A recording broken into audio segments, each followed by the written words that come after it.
I think we're live. A lot of very complicated things have been going on over here, which is why we're late. Hello. Welcome, everyone. Hopefully I'm not speaking into a void. The real story is that Aaron got a fancy new camera and everything broke. So, can you not be on the monitor, though? Because I can see myself on the monitor. How are folks doing? How is everyone doing? I don't think we have the "where are you in the world" working right now. Or do we? Okay, cool. If you write where you're at in the world on the chat, it will pop up on the screen and we can see a lovely map of what's happening. Welcome. That was a slightly stressful past 4 minutes because I couldn't do anything to help. I could just sit here while all of the monitors get stressed out. Aaron is still very stressedly. He has I wish that I had the cat cam right now so I could show you just how many laptops are open right now in this room. But I think we're at one very large screen, 3 monitor screens, 4 laptops, an iPad mini, a Blackmagic. It's a lot. Oh yeah, I didn't even mention the monitor that's right here. Oh, look. Hello. Who is awake right now in Finland? Is that Finland? Someone awake in Finland? I'm quite impressed at whoever is awake right now in Finland, and I'm extra sorry that we started late. I hope that you are a night owl. I'm also not positive it's Finland. It's 1, 2, 3. Yes, that chunk is Finland, and then that's Russia, right? Oh, it's been quite the week. Can I have chat back, or is that too much to ask?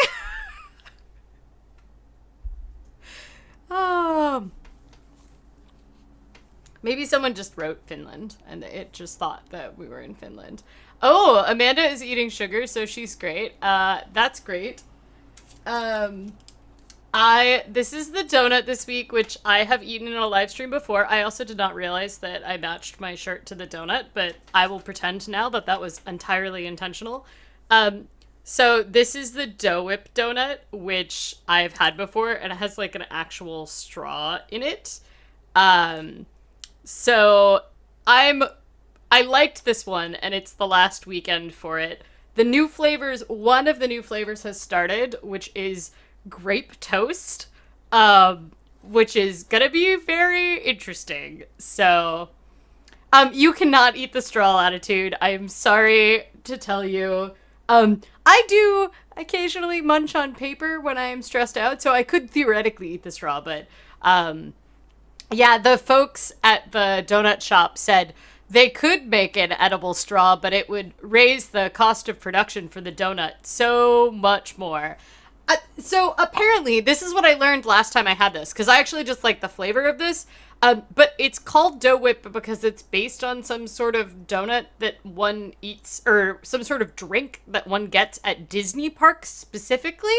This was heavily discussed, but I'm feeling really good. I feel like we have to hold on, I'm just going to take a selfie with this donut, because I was going to wait until after, and then I realized if I don't, I'm going to eat it on the live stream, and then I'll never have a picture with this donut. Here, okay. All right, everybody. Just chat amongst yourself while I take a picture with my donut. Stunting on set here. Portrait mode for you, donut. It's the most important. Because there's not, this donut's not going to come back, so it's not like I can just get another one to match this top, and I'm going to eat it on this live stream. So, especially because I don't have much of an actual plan. So I wanted to talk about unemployment in the US today, and also thought I would talk a little bit about how other countries are doing it and what is happening in some other countries, mainly English-speaking countries, simply because that tends to be what I have lots of access to read up on. But we can talk about it. A lot of things happened with unemployment this week. So when I originally did this, it looked like a bill was going to pass since that has happened, nothing has really changed from last week when we all had no idea and there was a bunch of proposals on the table. Except the only thing that's changed is that technically the benefits expired yesterday. In reality, the benefits, the extra $600 a week that people were getting, those benefits were actually expired for a lot of people this time last week because a lot of states end their week of unemployment on a Saturday or Sunday. And since the week did not end on a Saturday, or the month did not end on a Saturday and Sunday, for a lot of people, last week, 2 weeks ago, was the last week that they got the extra $600 a week. So, yes. Oh, my dad says you taking a selfie on a live stream is the most millennial thing you've ever done. I feel like it's on the edge of between millennial and Gen Z, even though I'm actually technically an old millennial, but maybe that's just my millennial speaking. I wasted almost an hour on TikTok this morning because Donald Trump is threatening to ban it and said that it was going to get banned today. And so I decided to fully embrace TikTok just for an entire hour this morning. So. Oh, it's true. I was also taking a selfie on a live stream with a vegan donut. Yeah, okay. All right. That is very millennial. I will agree. Denise said portrait mode is the best. Denise, you were waiting to get a new phone as well, right? So did you finally get the new phone and have come over to the dark side of having portrait mode? Because I must say, it is really delightful. But one thing I'm concerned about is that it fakes stuff that I worked hard to get good at, if that makes sense. It does a lot of the adjustments as far as the same things I do in Lightroom and I do in post for photos. And additionally, it fakes that bokeh kind of style background. And I feel like I have spent a lot of money and time developing the skills to use actual cameras to do that. And I'm mildly bitter that my phone now does it in a slightly better way. So, Ooh, Latitude says that they are done with finals now, and the summer seems much more possible and good now versus last week. I like that the summer now feels good, even though it's August, which I feel like is a weird time to start the summer. Very important question that Amanda has for Latitude, which is that, did you do the cake? Because I do think that is, in fact, very important. I think we all had a lot built up in you doing the cake, Latitude, and I think we may be a tiny bit disappointed. So, if it turns out there was no cake. Denise left your favorite ever moto for a pixel, so I'm fully entrenched in portrait mode, helping me be a lazy photographer. Yeah, I do appreciate, I'm taking a lot better photos for the kinds of things that I was always going to take photos on my phone of. But 2 weeks ago, I've only had the new phone. I think I've had the new phone since May, maybe. And 2 weeks ago, I had a really sweet fit and really was yes, I'm gonna take some good photos for Instagram, show off the outfit. And I broke out the tripod and set myself up for appropriate lighting and got the big DSLR, which is I a sizable. So this is my little baby vlogging camera, and I actually use this one quite a lot, but it's good for video. It is not, it will take a lot better photos than even portrait mode will on here, but it's optimized for video, and it's my only Canon. I like how I can't open this now. Well, never mind. You'll never get to see my real camera because I can't open the drawer. So my real camera is I've been in the Nikon world. I actually got my first Nikon DSLR for free. It was gifted to me by a photographer that I had modeled for the body. And then I have slowly accumulated lenses, and I've upgraded the body now 3 times. And this last upgrade was only like 2 years ago, 3 years ago. And I, I hold on to my cameras until they're completely non-functional. But all those lenses, like all that glass that I've spent a lot of money on, they all work in the Nikon ecosystem. And I'm just having this moment where I'm starting to realize I'm not maybe utilizing them as much anymore. And why spend all that money to have them? Anyway. Ooh, you got a party in a box. It has 2 little cakes and a party stand and a tea. That's amazing. Yes, Latitude says pink camera alert. Yes, the camera had only existed for like 2 hours when it already got a little jacket to wear so that it would match. It's very important to match your camera to things. I say that, except that none of my other cameras match. Well, actually, that's not true. I have 2 other pink cameras. Everything's fine. So did you like get tea with it? Or did you just get teacups and you had to make the tea yourself?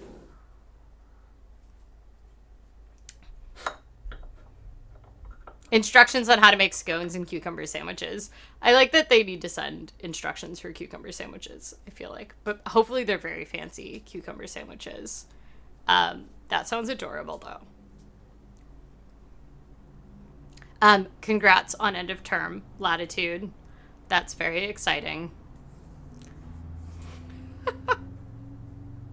I'm now thinking of past events I didn't properly celebrate so I can justify getting one as well. Yes, I think that's very important. Just start realizing that you have a backlog. You have like a debt of events you need to celebrate to justify purchases. It's a great idea.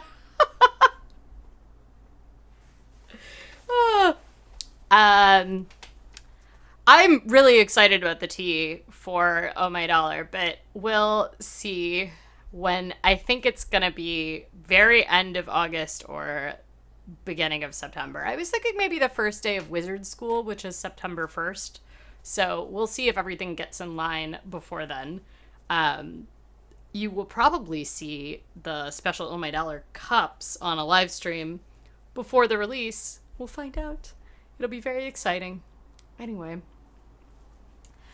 So, do folks want to... Josh is talking about his pure, I can never pronounce it correctly, tea again, which I feel like you bring up every live stream, but that could be because we're always talking about food and tea and coffee on these live streams, so that's fair. So do people actually want to talk about unemployment? Should we talk about finance things, or should we just talk about donuts and tea, and then we can all just go take a nap? That's frankly what, like, dealing with unemployment extension in the U.S. is kind of feeling like that right now. I like the idea. Pu'er. See, you've also given me the pronunciation on every live stream, and I have looked it up for the radio before. Like, I have looked up the pronunciation for the radio, and it does not stick in my head for some reason. Yes, I like the idea that you could propagate new cakes by, like, cutting a slice off, and then a new cake would bloom. I think that's very valid. Totally a reasonable thing to happen. Well, we're going to talk about unemployment so that I can justify this as an Oh My Dollar live stream. Whether or not we actually want it. So I covered a lot of the reason this live stream is titled Yet Another Unemployment Live Stream is that I've talked about this ad nauseum. I didn't get that many specific questions, so I, unlike kind of at the beginning of the pandemic when they were working this out, it seems like people kind of know if they qualify or not at this point and are just kind of frustrated and don't really know what's happening, but they, like, as far as their specific situations, they kind of just assume they'll find out when they find out. And I think that's largely it's been so frustrating for so many people. So back in March, the federal government, passed this huge multi-trillion dollar bill, and one of the big things that they did is that they opened up unemployment benefits to a huge host of folks that otherwise had not been able to access them before. So that included people that were freelance or gig workers, or people that needed to quarantine, or their kids' schools were closed and so they couldn't go into work, or childcare facilities, or folks that were high risk and their job was not taking the appropriate precautions to protect them. So the unemployment bill, like, in addition to opening up, because normally unemployment is a combination of federal dollars and state dollars, as we talked about, and it's administered at the state level. And what they did is they opened up for the states, like, the ability to benefit from unemployment in that state portion, but then they tacked on an extra $600 a week for folks. A lot of folks that were in the camp of being a gig worker or freelance or something like that ended up only getting that $600 a week. And quite a lot of folks have not seen a single dollar, unfortunately, because a lot of states, particularly the state in which I live, has been a disaster and has not effectively gotten money to a ton of folks that qualify. I know Pennsylvania and Oregon have been having a ton of trouble being able to do this. And so it was very frustrating. So the thing about the $600 a week is, the extra $600 a week, is that it took a long time for a lot of people to get it. Some people immediately got it because they were kind of in the more traditionally employed category, which meant that the state employment systems were decently well set up to just tack $600 a week on top of the existing unemployment system. It was the folks that were in this other category of needing to shield because them or someone in their family was high risk, or being temporarily furloughed from work, but the work is planning to reopen. It was those folks, or gig workers or freelance, people that didn't have enough base quarters, because it's usually determined by the 4 earliest quarters out of the last 5.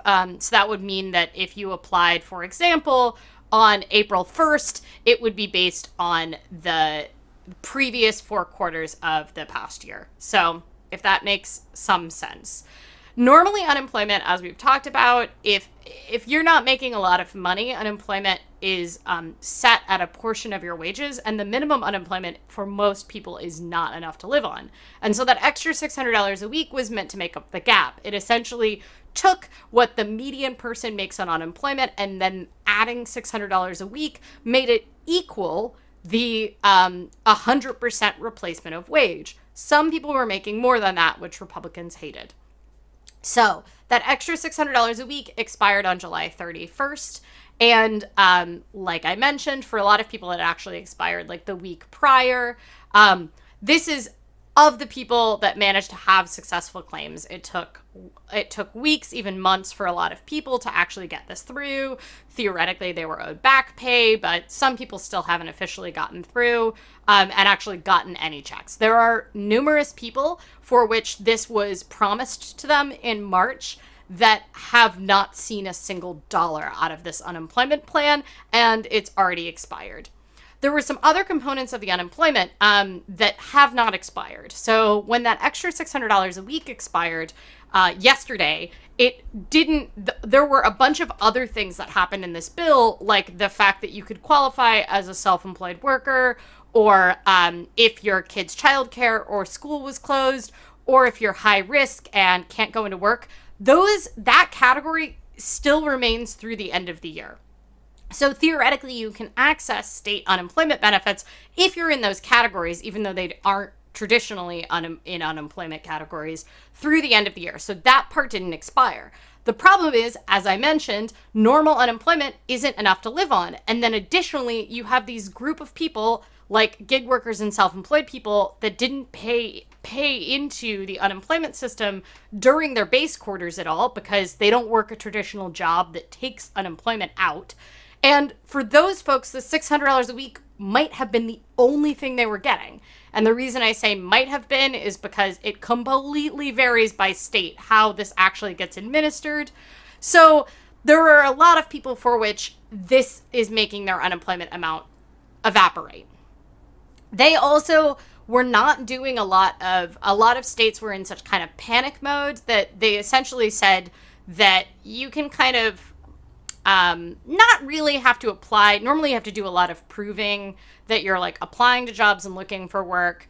But because they didn't want people to be going out and dropping off resumes in stores, they loosened those requirements in a lot of states. It's once again has varied by state. Essentially, if you said you were available for work, then that would be considered. So it's anyway. So what's super frustrating generally about this is that 10 weeks ago, the Democrats in the House had passed a bill to extend that extra $600 a week through January. They essentially said, we're not through this. So, and people are going to get kicked out of their houses because last week the eviction ban also expired. That was part of the bill.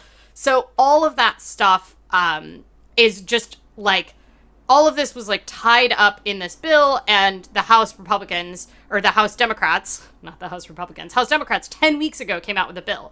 The Republicans in the Senate just sat on it, just sat on this bill. And they couldn't come to an agreement. And generally, a lot of the conservatives were concerned that poor people were making more than they would be making working, and that it would be a disincentive to work. We've talked in previous streams about why that's all crap anyway, but that was their big thing. So Tuesday, they came out with a thing, which is what made me make this live stream be about unemployment, which is Tuesday, the House Republicans came out with a bill that said that they were going to just tack on an extra $200 a week rather than $600, and they were just going to extend that. That looked like it was a possibility, and one of the big concerns was that that extra $600 a week, one of the key elements is that it did not factor into your income to qualify for other social assistance. So you could get SNAP, which is food assistance, so food stamps, more commonly known, and you could also, most important during a healthcare pandemic, when you have mass unemployment in a country that ties your healthcare to your employment for reasons I don't understand. The most important is that that extra $600 a week would not count towards your eligibility for state Medicaid programs. And Medicaid is the low-income healthcare program. It was expanded in 28 states and 1 territory under Obamacare. However, 22 states did not expand it. Traditionally, Medicaid really in most states only served extremely poor people, like people earning less than $4,000 a year. It did serve some people that were receiving disability, not always, depended on the state. And then in some states, it served folks that were pregnant or children. So able-bodied adults, essentially, you had to be extremely poor to qualify for Medicaid. The expanded Medicaid let it go up to 138% of poverty level, which is roughly, I think right now, that's $17,000 or $18,000 a year for a single adult, which meant that it covered people right up until the bottom of where the market starts, which is the Obamacare healthcare exchange, which only about 6% of people prior to the pandemic got their insurance from. But the big thing is that those marketplace plans that 6% of people get are subsidized up till a much higher level. So they're set at a rate that's considered to be affordable. I mean, we've got our issues with what they consider to be affordable, but it meant that if you were making like $1 over the federal poverty level for Medicaid, then you could essentially get like a plan for like $5 or $10 a month. That being said, Medicaid is much more comprehensive. You have almost no copays. You don't have it out of pocket. You don't have to pay out of pocket for most things. You don't have like co-insurance on Medicaid, versus those exchange plans. Quite often the ones that are $5 or $10 a month for folks on the lower income side of the spectrum that maybe make $20,000 a year, which is not a lot. Those folks end up in the camp where they might end up on like a really high deductible plan. But yes, so super frustrating. So, is there a good state by state guide to this somewhere? As far as like which states cover Medicaid or which states cover are doing what with unemployment? With unemployment, there is no good state to state guide because it is a mess. Like every state is dealing with it differently. A lot of states are having problems they're concealing. And so the like best source of information I've found as far as what is going on for unemployment in different states has been Facebook groups of people trying to apply for unemployment in their states that are frustrated, and Reddit threads. That's how like thin on the ground comprehensive information about how this is actually working out is going. So Joshua says, don't forget the Medicare holes in dental care. I couldn't get dental under Medicaid. Yeah, so depends on the states on whether or not Medicaid really covers dental. And I mean, dental holes in public health insurance is common in almost every place that has public health insurance. It's just super frustrating because I do not know why we don't seem to understand that the health of your teeth is intricately linked to the health of the rest of your body. Not to mention that teeth have a whole bunch of class shaming things that go along with them. But yeah, dental holes, I mean, they're common in every country that has a universal healthcare system, and Medicaid is no exception. Some states do cover a lot of dental in Medicaid, but it really depends on the state because, like I mentioned, it is administered at the state level, even though most of the funding does come from the federal government. So 22 states, most of which are Republican-controlled states, tend to be in the South. Unfortunately, places that have some of the largest health disparities, especially by race and class, are the states that refused the federal funding for Medicaid and did not expand it. And so there's a huge gap between people that are make too much for Medicaid and make too little to qualify for the exchanges. And so there's this huge gap that was put in place, which wasn't intended on the ACA, but the Supreme Court let those southern states just refuse to join Medicaid. So, yeah. In Washington, Medicaid covers adult dental preventative, but good freaking luck finding a dentist who will take Medicaid because the state won't pay the dentist enough dollars for it to be worth it. Yeah, before the ACA, I worked with a lot of women that were on Medicaid because they were young mothers. And so while you're pregnant or 9 months after, Oregon Health Plan, which is our Medicaid here, does cover you. So if you, so, and I worked specifically with young mothers, and all of those women were, coming out of incarceration, experiencing homelessness. And so they generally were covered by OHP. And I saw quite a lot of them that did get dental coverage at that time.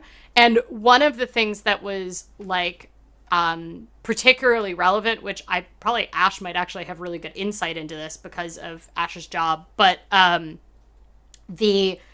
of the things that I saw was that we would literally see like all of them had pretty bad teeth because they'd grown up in poverty in a place that had unfluoridated water, and also usually are in recovery from methamphetamine addiction, which really screws up your teeth. And they would get like everything they could possibly get fixed while they were pregnant.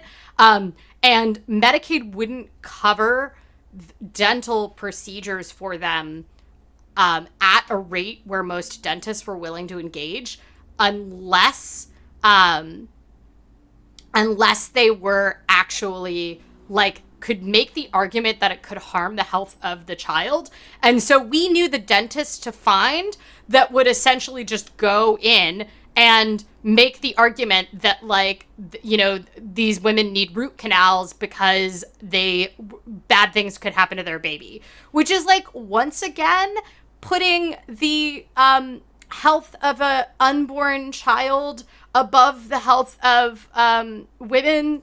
I have feelings about that.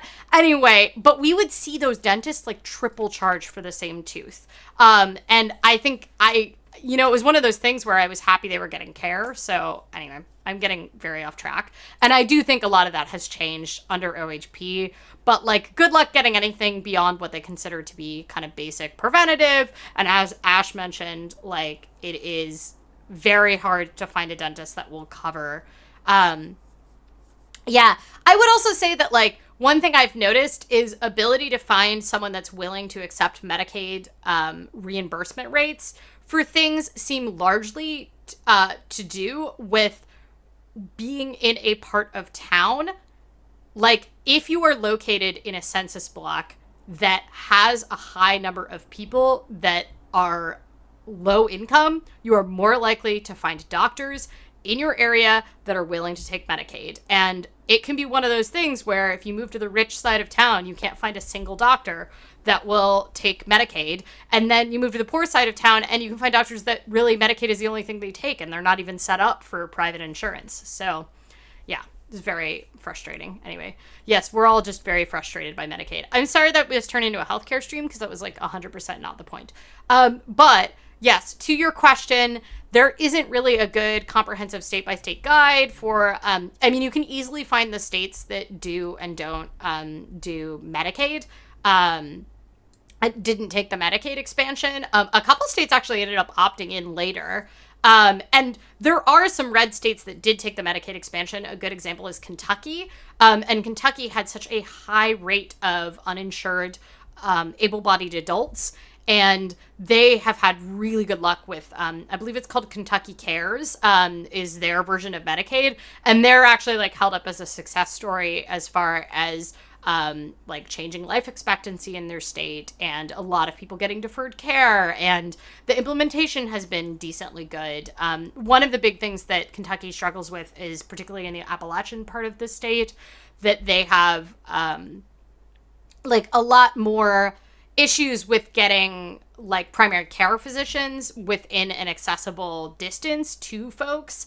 But the implementation of Kentucky Cares, one of the things that was helpful is because suddenly, since so many more people qualified, they were actually able to recruit doctors to rural towns because otherwise the folks in that town wouldn't have had the money to be able to afford. And even though the Medicaid reimbursement rates are relatively low for Kentucky Cares, the cost of living in those towns tends to be really low. And so, and they also, did some really targeted, we've been trying to do targeted incentives to get doctors to rural areas for a long time, like public service loan forgiveness and stuff like that. Anyway, I'm sorry, I'm getting extremely off track here. So this week, the Republicans, so the proposal the Republicans were going to do was they were going to cut it from $600 a week to $200 a week, which once again means that people would have to survive off $800 a month if they were only getting that pandemic unemployment assistance. Additionally, for a lot of people, combined with the minimum benefit, it wasn't enough to live on.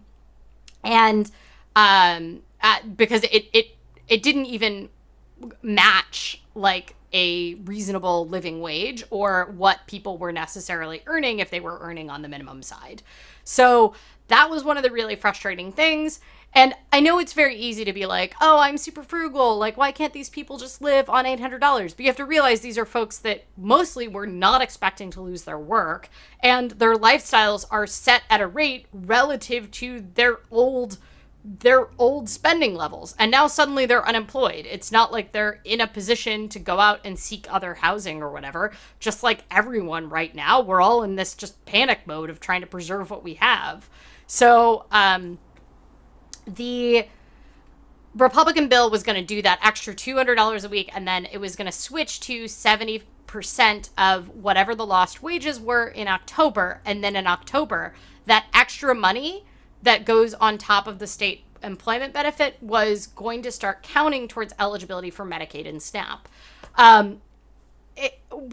It's very frustrating. So, it ends up being extremely frustrating generally to deal with, like, administering these unemployment benefits anyway.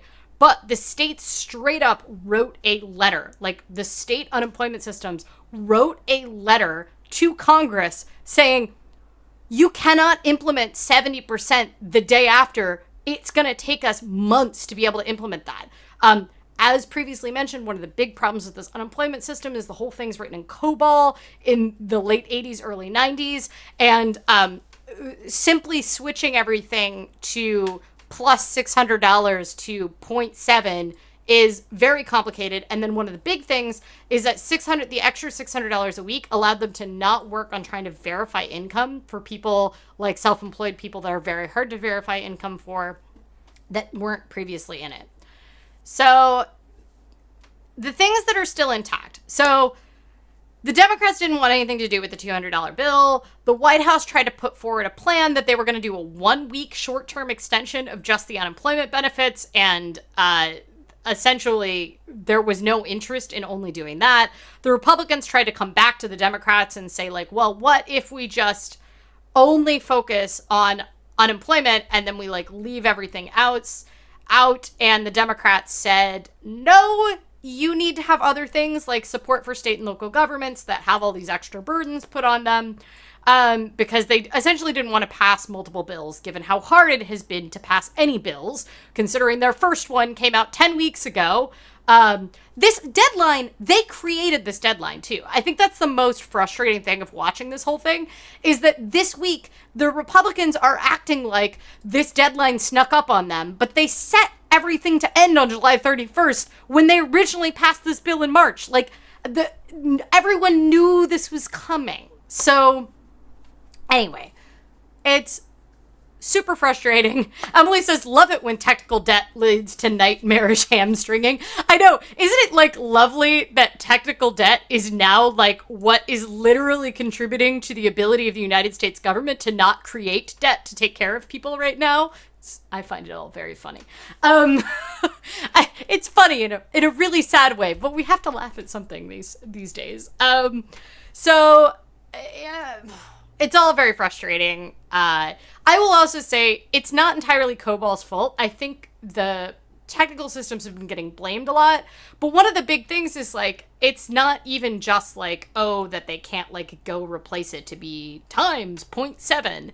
It's also that, like, the system that has been set up to verify income and pay into the system doesn't work for all these expended categories. And they don't have enough, like, money to put into the system. Like, every state has been hiring, like, a ton more people to work at the unemployment office and, like, shifting workers over and everything.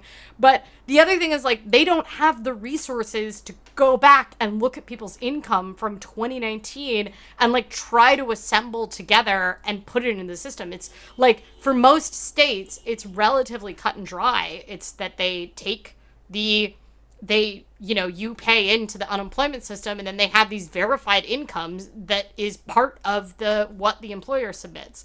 And so they just weren't prepared to have to deal with people that don't fit that model, maybe pointing to the fact that the model's not very good in the first place. So it's all a mess. They have, the staffers have meetings tomorrow, and then Monday, the Republicans and Democrats are meeting again to try to figure out what they're going to do on. I don't know why this happens at the 11th hour. Super frustrating.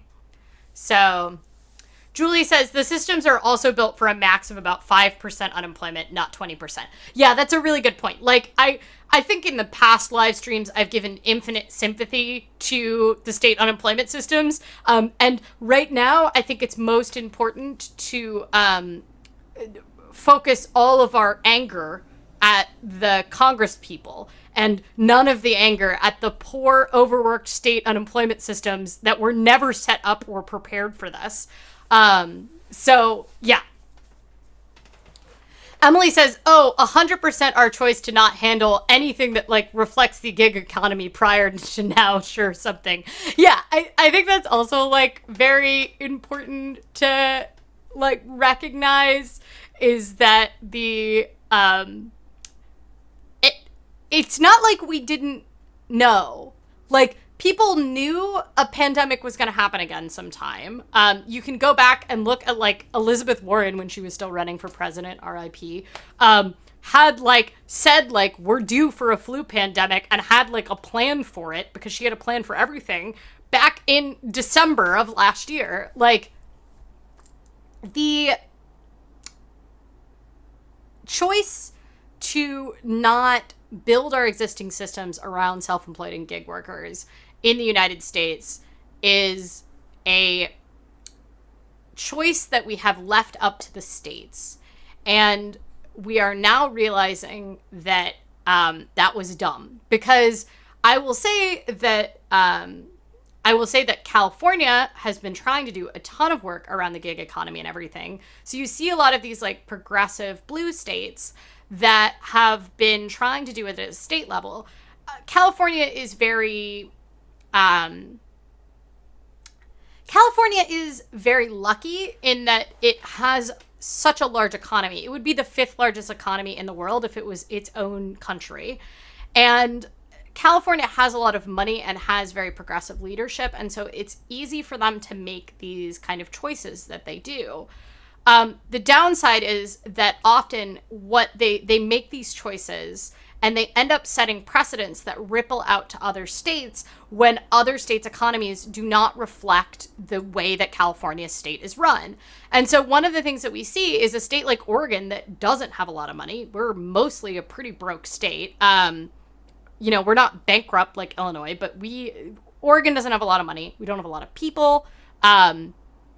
And we've had really high unemployment for most of the past 35 years. And we only really started to recover and put money back into our unemployment coffers like 4 years ago, after like 25 years of having higher than average unemployment for like any state.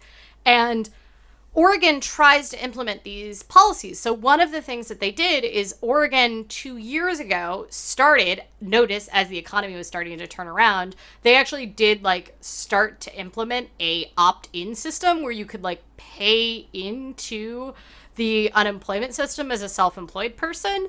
And they're one of the states that implemented like a work share program where if you're a part-time worker and your hours got cut, you could claim partial unemployment. However, your employer had to know about that program, opt into it ahead of time. And so there were very few people that were enrolled in that program.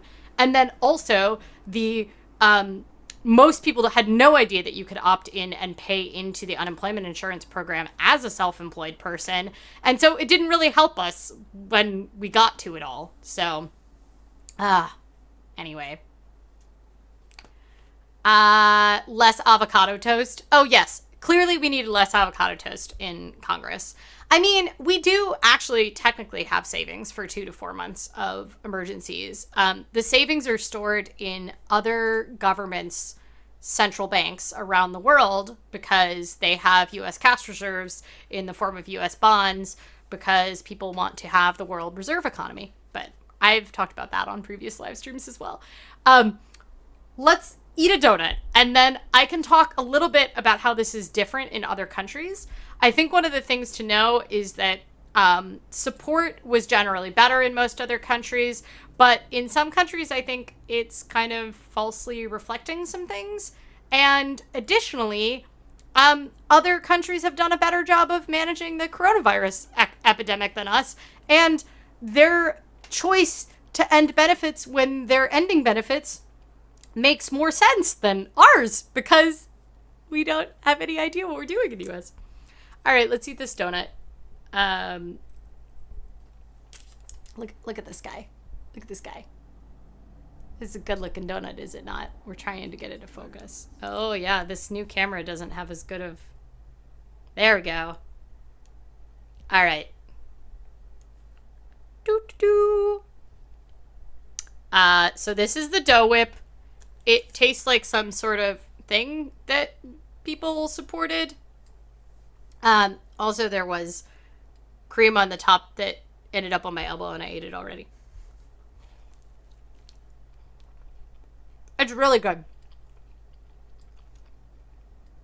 I guess it's some sort of fruity, like, smoothie slushy thing that you can get at Disney parks. That's what people said last time.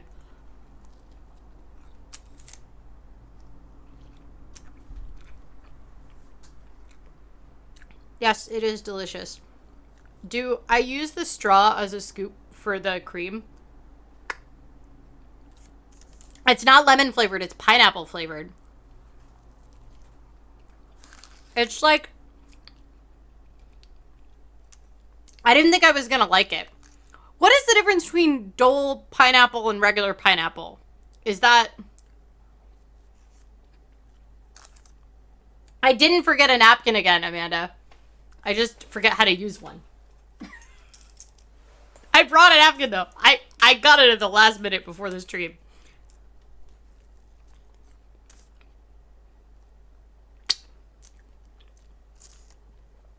It's just the brand, forget a napkin.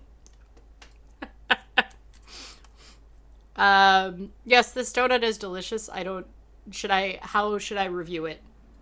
It's very creamy, and it tastes like pineapple.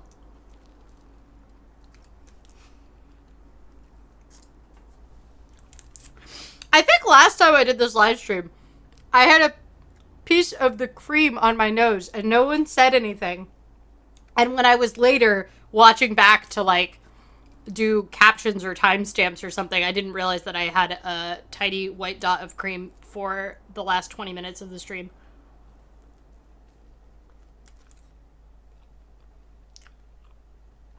This is delicious.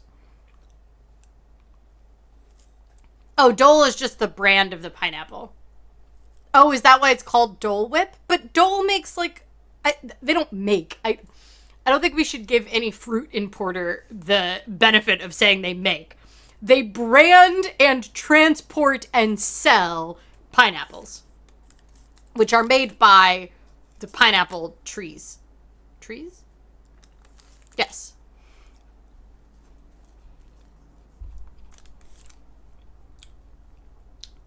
Dole killed Native Hawaiians. Ooh, that took a turn. Okay. Dole the company? Or is Dole the company named after someone that was responsible for Native Hawaiians being killed? Pineapples grow on shrubs? Wait, but don't they grow... Is it like a big bush? Are they... Someone look this up for me. I need to know what pineapple looks like. Is there a man Dole?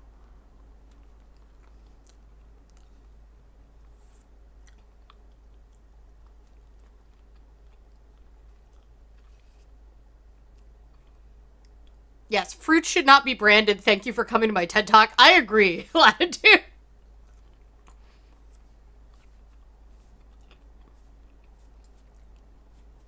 This is very good. Was Dole ever responsible? Was Dole involved with the creation of Banana Republic? I feel like this term is starting... Like, I feel like I'm trying to piece together things I used to be very confident about in when I, like, took a world history AP exam, and I now kind of forget. We overthrew the government so we could grow pineapple there. Cool. Sounds solid. Like a wonderful capitalist colonialism. Great. Should we... I feel like we've talked about a lot of depressing, terrible things. Your horticulturist mom just went apocalyptic over the pineapple tree thing. I haven't seen, don't they grow, oh, that's coconuts. I was like, don't they grow on palm trees? I've never lived somewhere where pineapples grow. So, I think the only way that I get in my brain how things grow is if I see them.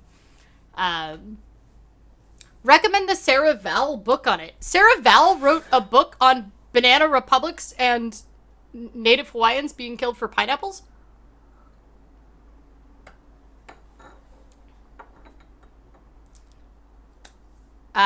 Joshua tells me to check Facebook messages. I have bad news for you, Joshua. I literally say on my Facebook profile picture, I do not check my Facebook messages, and I think I have over 20,000 unread Facebook messages at this point. So, do not Facebook message me, which is literally the bio on Facebook for me, says, do not Facebook message me in all caps, because I do not have Messenger on my phone. I block Facebook on my computer and I just syndicate content from other places for it. And so I pretty much do not interact with Facebook messages whatsoever. So, yeah. Latitude says, imagine the backlog. I don't know if we're talking about the backlog of pineapples or if we're imagining the backlog of my Facebook messages, but I will tell you, I'm never going to check my Facebook messages. I would love to be off of Facebook entirely, but unfortunately, it's a very good marketing platform, and you have to have a Facebook.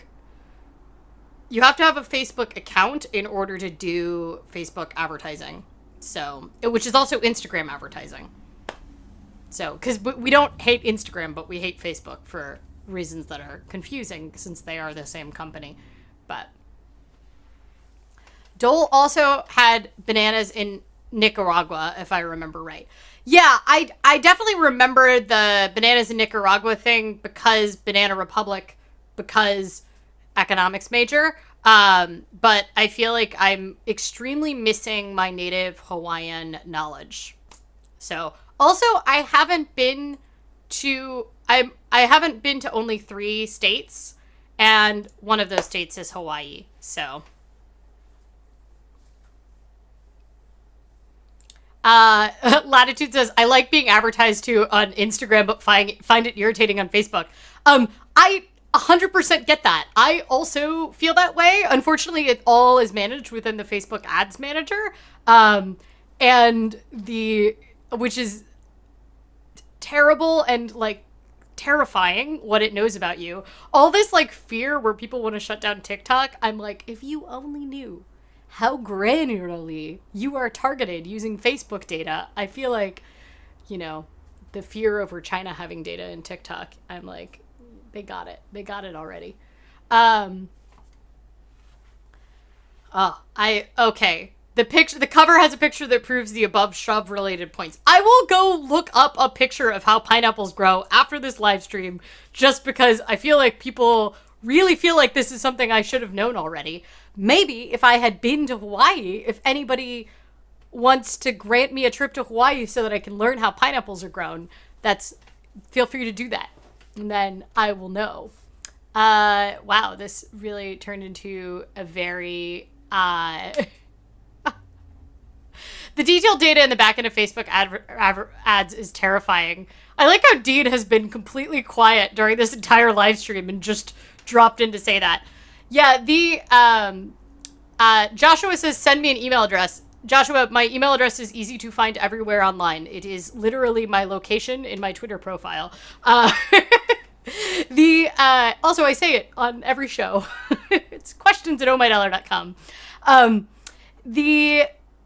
So Dean, when I was working in politics, like my job was doing digital advertising. And so I had access to Facebook elections, which is like way more terrifying. And at the time it was pretty much completely unregulated because the Federal Elections Commission considered digital advertising to not be real, despite the fact that it's pretty much what determined the 2016 election. So the combination of having access to the voter file and all of the other databases available in Facebook elections, like you can, if you buy private databases, like magazine databases and stuff like that, if you're willing to add on those typical advertising metrics, like the more kind of old school ones that you would use in politics, if you have that money, and then you combine it with the Facebook ads, real creepy things you could do, including being able to send ads to particular smart televisions to target individual folks. Whew. Anyway, my mother has offered to be my intern on my trip to Hawaii. Okay. I bought those star pimple patches because they have haunted me since September 2019. I am going to tell you a fun tip. You can, tell them that you're not interested and that you don't want to see that kind of ad. But sometimes I don't block ads just because I figure if they eventually wear me down, then, good on them. Sometimes I think that they've spent more money on me to get me to buy the product than the product actually ended up costing. So, Okay, well, we've covered the killing of Native Hawaiians by Dole for pineapple, which I think we should not have reflect on that delicious donut I ate because it was very good, and I hope that it did not kill any Hawaiians in the process. And, but you can never really be sure, which is what the show The Good Place is all about, really, is how even something as simple as eating a vegan donut can turn out to have terrible moral consequences. The donut did nothing wrong. We never know. We don't know. We don't know. It's possible really terrible things happen. There was some pineapple involved at some point in the process to make that pineapple flavored donut. So it did just try its best. And now all that's left of it is a tiny straw. Should I cover what we're at an hour? I would like to know if people are actually interested in what other countries are doing and like when things are expiring, or if they were mainly here for the donut discussion and to find out that I do not know how pineapples grow, and we can just all move on with our days. The donut is now canceled. Okay, Denise is actually here for finance. I don't know about everybody else. Well, I only need one yes to go into this. So, one of the things that's been very interesting, so Canada was already very good at sending people money because they do it on a monthly basis already. So one of the reasons why the $1,200 stimulus package from this original one, getting $1,200 out to people was like so challenging for our federal government, is that we don't do a lot of direct cash payments, and we definitely don't do anything through the federal government in the United States. Canada, however, sends out the child tax credit to everybody every month. If you have a kid and your income is below what I consider a pretty high threshold, you just get extra money each month for having a kid, which as an American is very hard for me to wrap my head around, but it's very normal there. Does Canada have UBI? No, they do not have UBI, but they do have this child tax credit. So, and the child tax credit is unlike here, where it gets written off in April or whatever. It's actually just direct payments that you get for having a kid in Canada. Yeah, I like how I'm blowing all the Americans' minds. I was dating a Canadian, and they found out they're dual citizen, but they had grown up in Canada, and they found out that I was like, "What do you mean your mom just got paid for having you every month?" And they're like, "Oh, because you're like low income and the government pays you." And I was like, my American brain does not compute. And they're like, "What do you mean? In America, they don't just pay you because you have kids and you don't have a lot of money?" And I was like, no, we don't do that in this country. Emily says, "Oh, I'd have a kid if that happened." Yeah, it's like a very high level. I mean, that being said, in major Canadian cities, it's still like quite expensive to have a kid. If you're in a major city in Canada, you've got to put up with real estate, which is atrocious in Toronto and Vancouver, for example. Cheaper in Winnipeg, but you do have to live in Winnipeg. So there's some downsides there. Emily says, "Our government has decided poor children shouldn't starve. It's a novel concept to an American, is it not?" Well, we don't want them to starve here, but we just implement a bunch of very complicated things, and we will only give you money for food. Or Women and Children's Program, otherwise known as WIC, which only gives you specific foods that are subsidized by the government based on lobbying for those specific foods and cereals as determined, and only lasts until your kid is 2 anyway for WIC. So anyway, I'm done with my... There is also TANF, which is the closest thing we have to direct cash payments, but it has temporary in the name for a reason. So, Latitude says lobbying. Yes, lobbying is at the basis of all American payments. So, there is no cucumbers in WIC, unfortunately. WIC Most of the products that you can get are only very specific cereal products that they've determined are healthy cereals. One way to tell what's you can get on Wick is if you actually like go through the store, you'll often see, like grocery stores here, you'll often see a little coupon that says Wick approved. It has like a mother holding a baby on the sign. So Wick gets you way more milk than anybody could reasonably consume.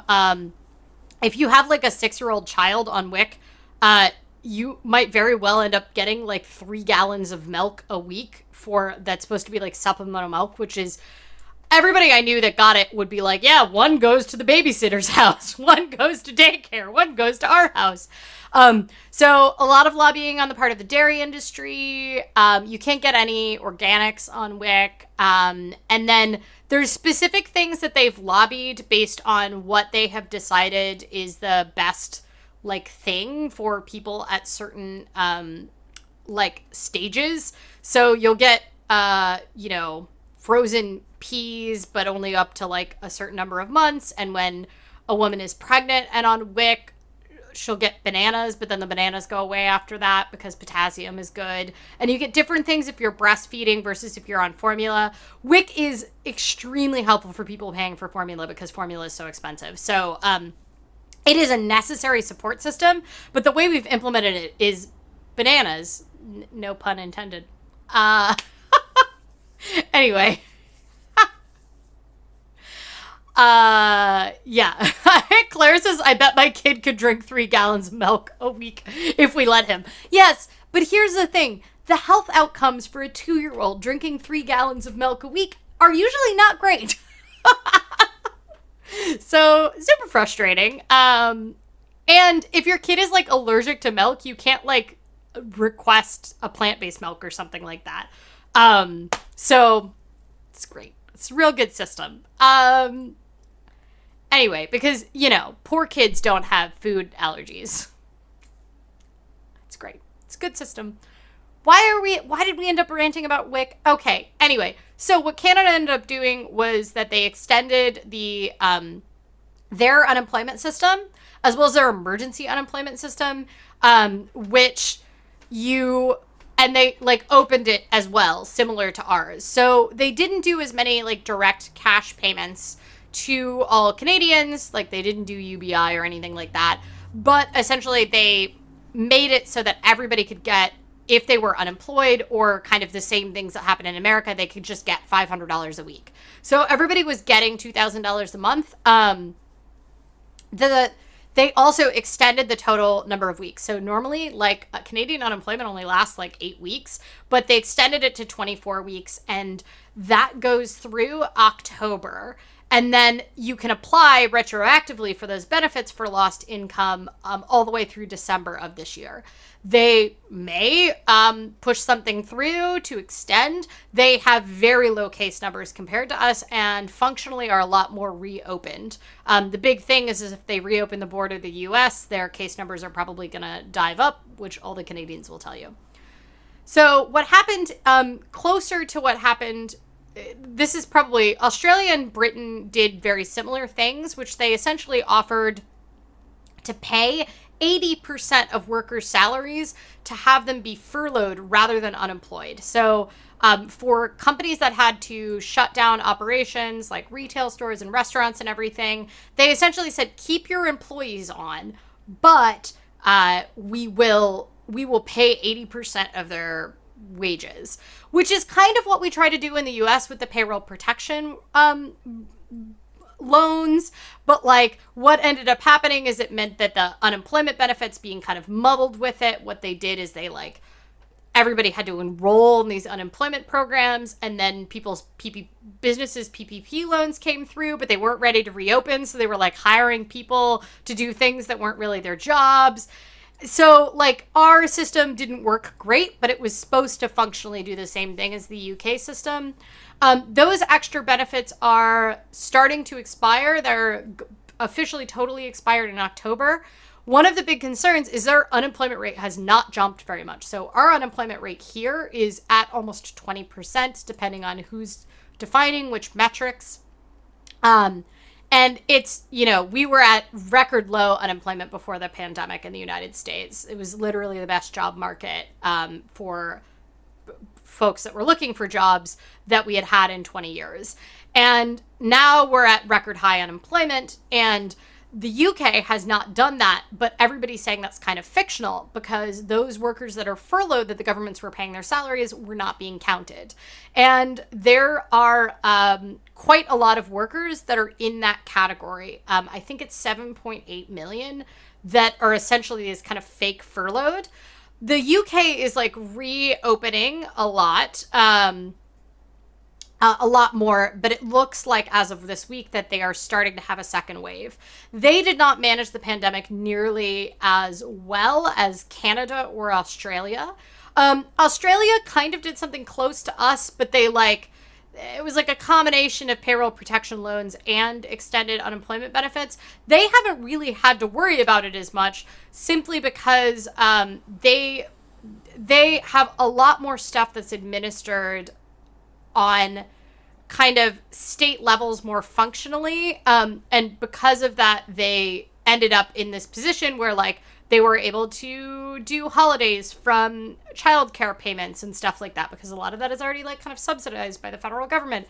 And so they had a lot more flexibility, and they had very low case numbers until very recently. So Dean says there's a lot of concerns that a lot of companies are doing what are called zombies firms, though, now here, because once the 80% subsidy ends, they'll go out of business. It's terrible. Yeah, Dean, that is the exact same problem that we are having actually with the payroll protection loans here. I think the issue is that we created a lot more panic by the way that we managed it, because you had employers scrambling to get these payroll protection loans, and then you had workers scrambling to get unemployment, and then they were getting rehired, and then they're going to get laid off again, and it's just such a mess. At least the UK gave some more grace. But yes, there's this people are really fake fired. These firms are going to close. There are going to be a lot of pubs, a lot of restaurants, a lot of retail stores that probably don't open back up ever again.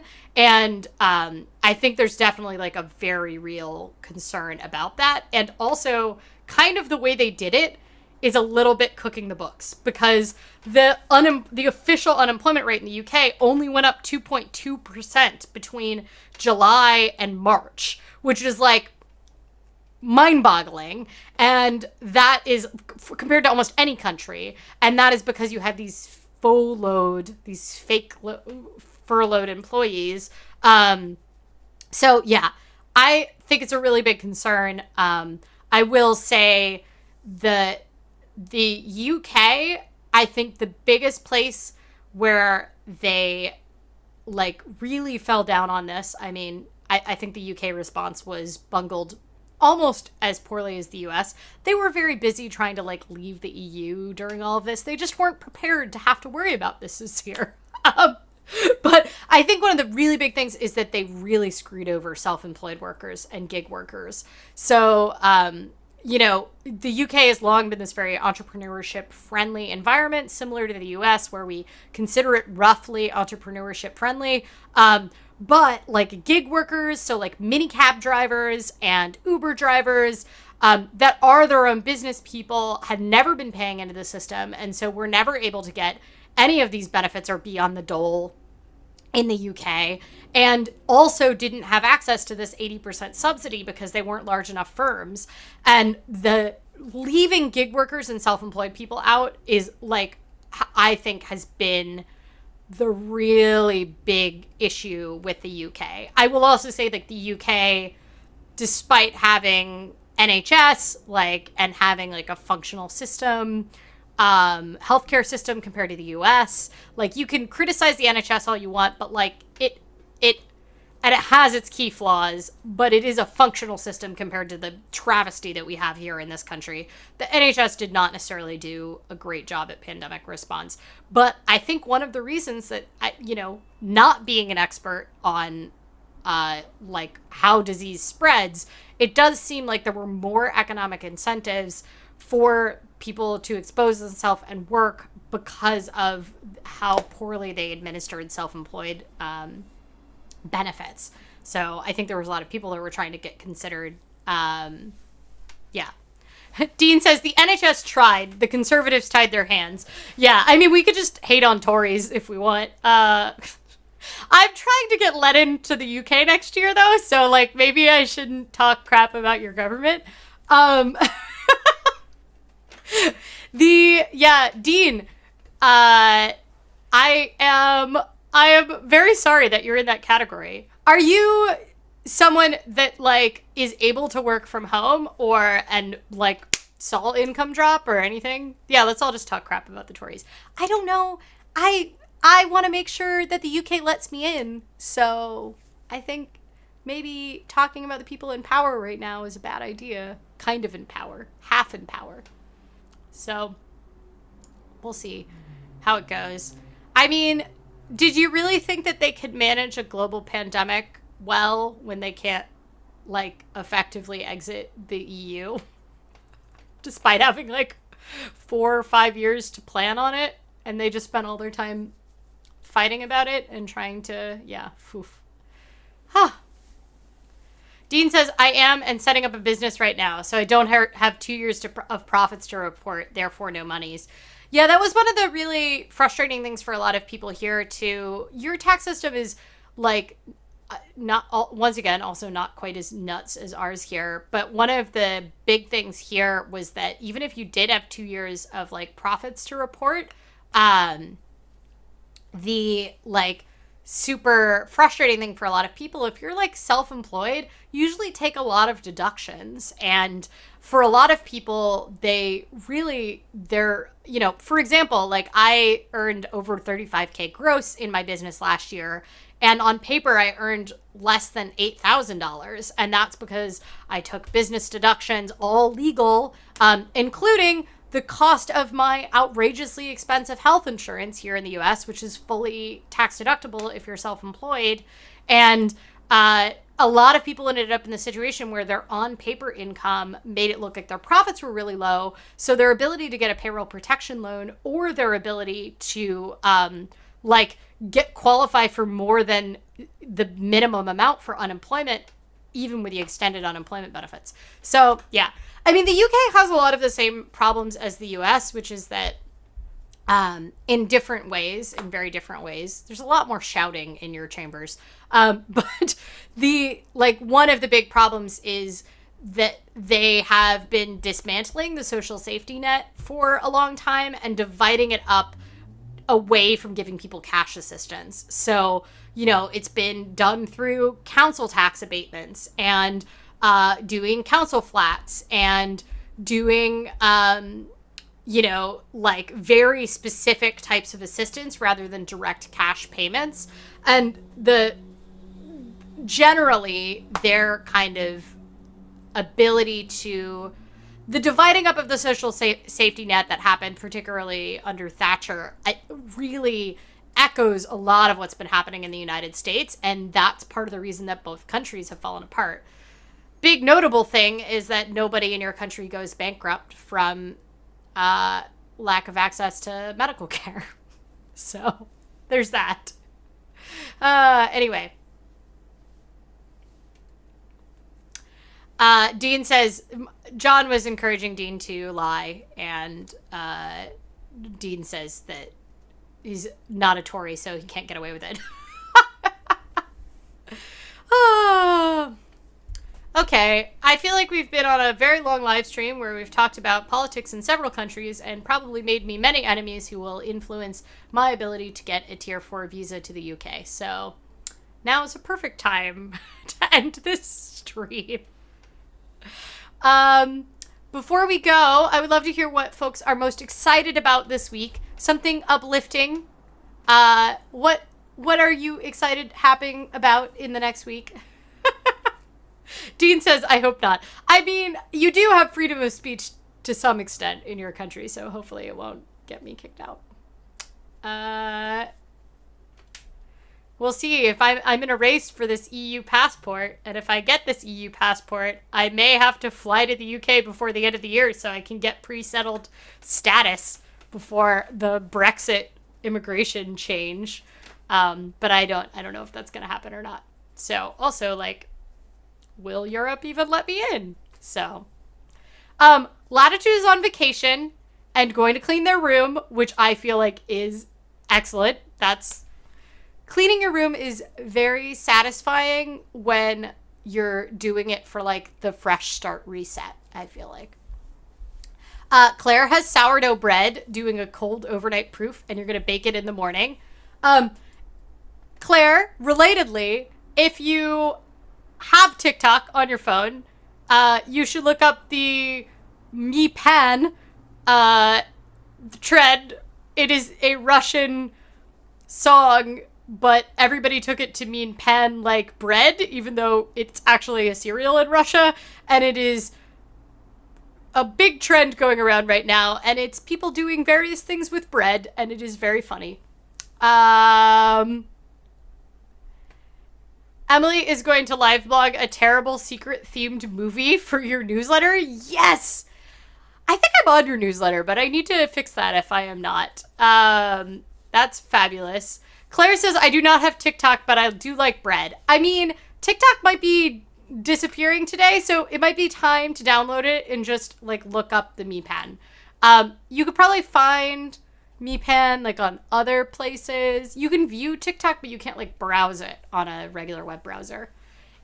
I will say, you just can lose an hour into that app and just be like, oh, I don't know what's happening.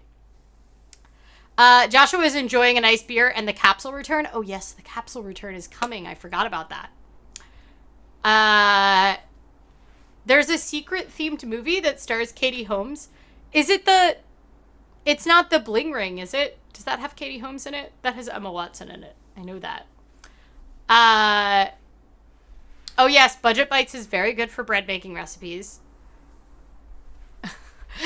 Claire says you were definitely convincing me not to get TikTok. I already have Reddit and Tumblr. Yeah, I will say it's probably one of the most sticky apps I've ever seen. It just starts yelling at you, and like it's like you open a portal when you open the app, and it just dives you into wherever it's going, and it just keeps going. It will just keep delivering you content until you tell it to stop. So yeah, it's definitely.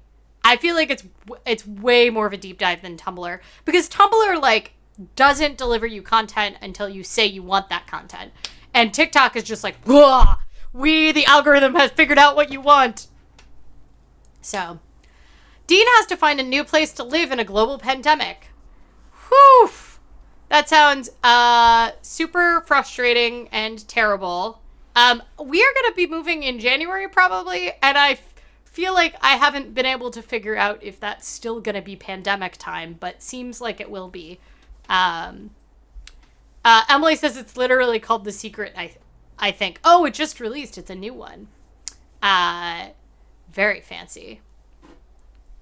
I wonder what now I kind of want to know. Especially since Katie Holmes, like, left the Scientologists. I feel like maybe her take on a secret themed thing would be very fascinating. Well, Dean, you didn't say a positive thing you were doing this week. I don't know if finding a new place to live in a global pandemic while selling things to raise money for a deposit is a positive thing. So what is your positive thing for the week? Hopefully something will be good. Oh.